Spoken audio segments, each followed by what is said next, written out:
Let's bring in now the former Deputy Prime Minister, Nationals frontbencher Barnaby Joyce. Thank you for your time. I want to ask you about that PwC leaks scandal in a moment, but let's start with The Voice, because the Prime Minister is focusing on a big address tonight.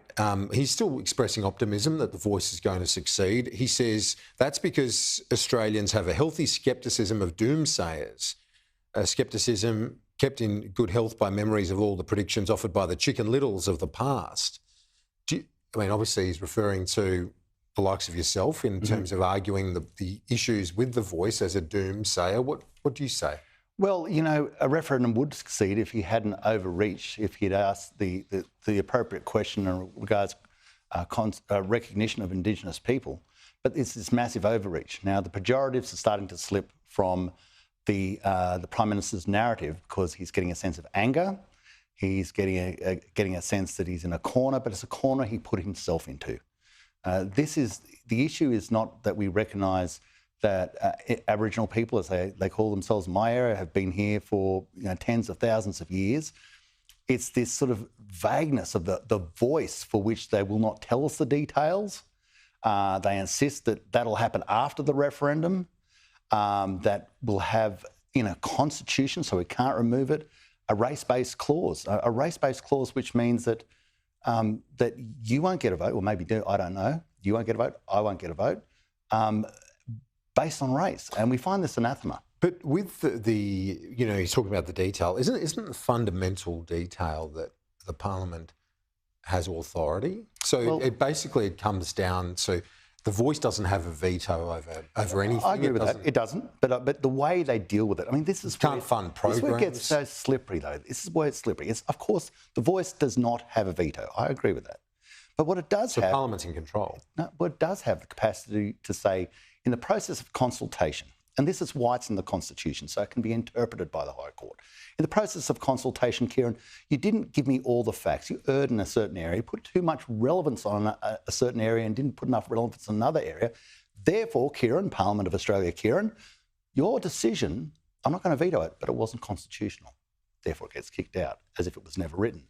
And that, of course, if you don't believe that should ever happen, don't put it in the Constitution. You won't have to worry about the High Court interpreting. But the way... And, with these sorts of things, the High Court always has to look at the intent of a change like this, and the intent is very clear.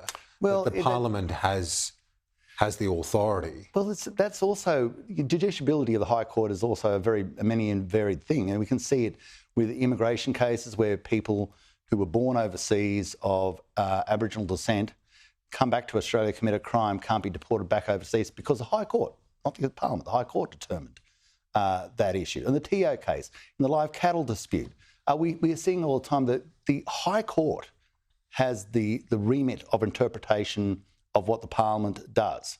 The Parliament doesn't interpret itself. The High Court does that. And the ticket to the High Court is to put it in the Constitution. And that's directly where this is going. Now, I believe that if we'd had a different question, we'd have a different outcome. But this is something that the Prime Minister has, and now his biggest argument, Kieran, is this: if you don't marry my child, you're a bad person.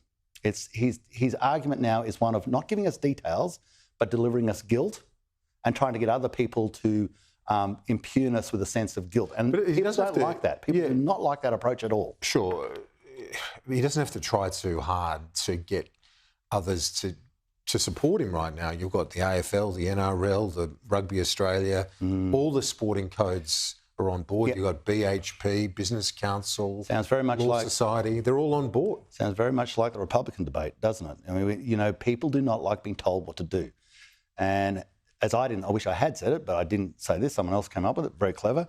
If I'm going to take political insight from people who can chase a ball around a paddock, then I'll start listening to my dog.